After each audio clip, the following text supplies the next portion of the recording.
Okay, so this is the Center for Women and Gender Equity. In a few minutes we're going to have our ribbon cutting ceremony, and our theme for our conference today, by the way, is celebrating small victories. So you can see for our ribbon, instead of having one gigantic ribbon, we have 20. One for each year, progress, struggle, triumphs that we've made so far. I'll be inviting different alums and different change makers from along the way to cut one of them to commemorate the day. This is our open area space. This is where the person who does sexual assault prevention work, who's now the center or the care center director, goes. And this cool room over here is where people might come for like time in between classes. I partner with the MFA program and we teach the high potential narrative program in this room. So lots of community is formed here. It's also a space where nursing moms can come to lactate or pump in between breaks, that kind of thing. We actually now have Sodexo workers who are able to take breaks and come and use the space for that. So we're grateful for that. This, I might as well mention it while we're here, was a piece that was donated by people who are now alums. And it was for an event that was called the Bash, which was founded by the second sexual assault prevention coordinator here. And if you walk over here, this is a sampling of our art. So earlier you were talking with Napoleon Dargan, an alum. So one of the things that he did, I used to invite him into the center and he would have these art nights and we would have music playing and he would give a prompt of some sort and people would start to create art. So this is one iteration. A lot of times people keep their own stuff and they take it home, but now it's become a weekly event, and because it's a place that people can come each week where they can find community, just relax, and find a home when they didn't feel like they had one. So we also had a t-shirt dyeing event, which people will be wearing tomorrow when they go on a community solidarity walk. Our students were saying that students of color and women of all identities and backgrounds weren't feeling welcome on the trails. People were saying, hey, what are you doing here? Or women were feeling vulnerable. So we said, we're not protesting anything necessarily, but we're going to walk in solidarity to say this is our space too and we all belong here. And that's really the spirit of what we have. And I want to just draw attention to our logo. Can you see it? Okay. So this logo, it was painstaking to come up with the process of, but in a good way. We chose these colors because they're present in all of the Olympic flags. So every nation in the world has some iteration of these colors. And we know that every nation has some troubles as well, just as everything is kind of all shades of gray as opposed to resolve. But we wanted this because it's an inclusive image. And that is why we chose that for our logo. I would love to tell you more, but now we have to go to our next session so we can hear about all the amazing alums that have been here over the years. Thank you. Happy International Women's Day.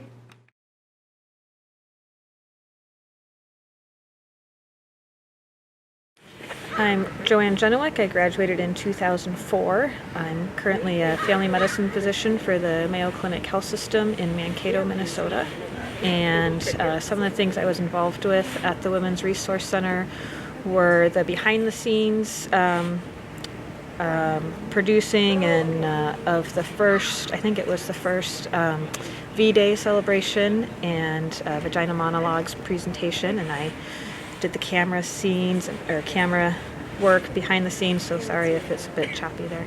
And I was helped with all of the fundraising for that and getting the donations for the silent auction.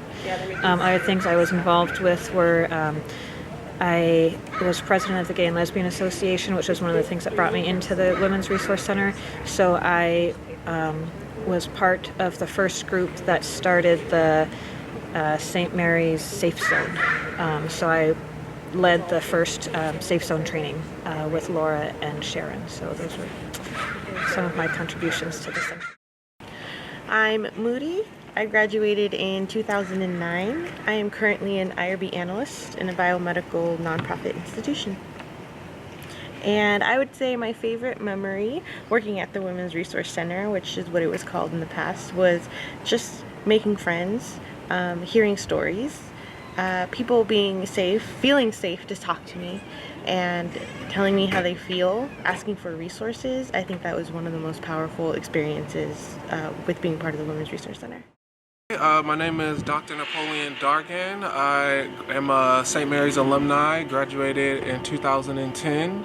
Very thankful for Sharon and her contributions to the Women's Resource Center. I know it's a different name now, just kind of speaking to my age, low-key, but very appreciative of her because when I came here to St. Mary's, I came as a transfer student.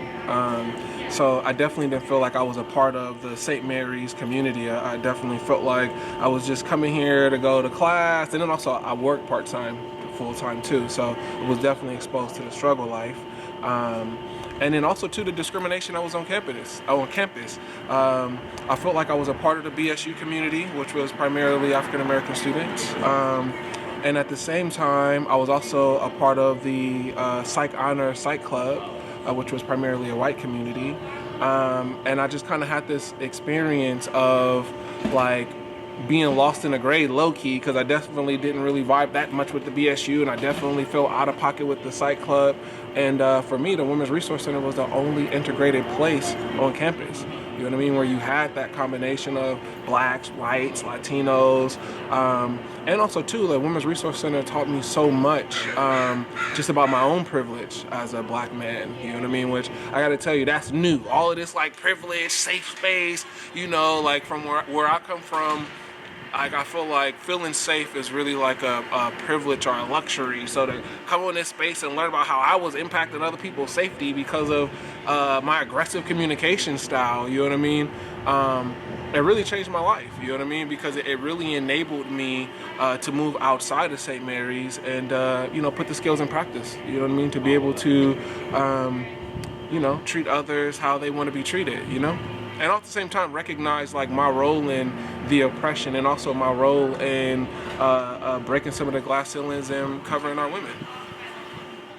I'm Alison Runke. I graduated in 2016, so not that long ago. I first got involved with the WRC when I was a freshman, and I didn't really know about it when I had come to St. Mary's, but I was really excited that it existed once I got here.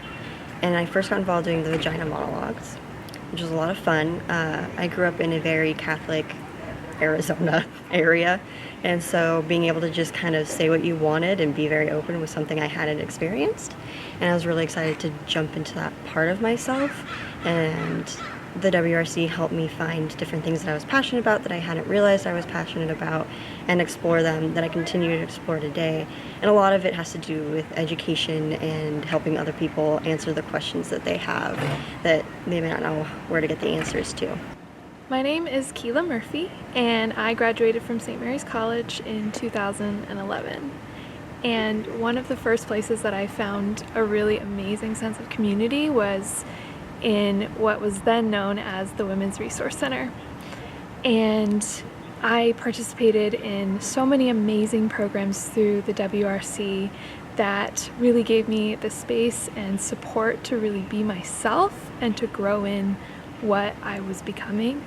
And it gave me the opportunity to grow into bigger and better things. And through all the programming and all of the amazing friendships and relationships that I built through the Women's Resource Center, I'm just so grateful for everything that I had the opportunity to be a part of.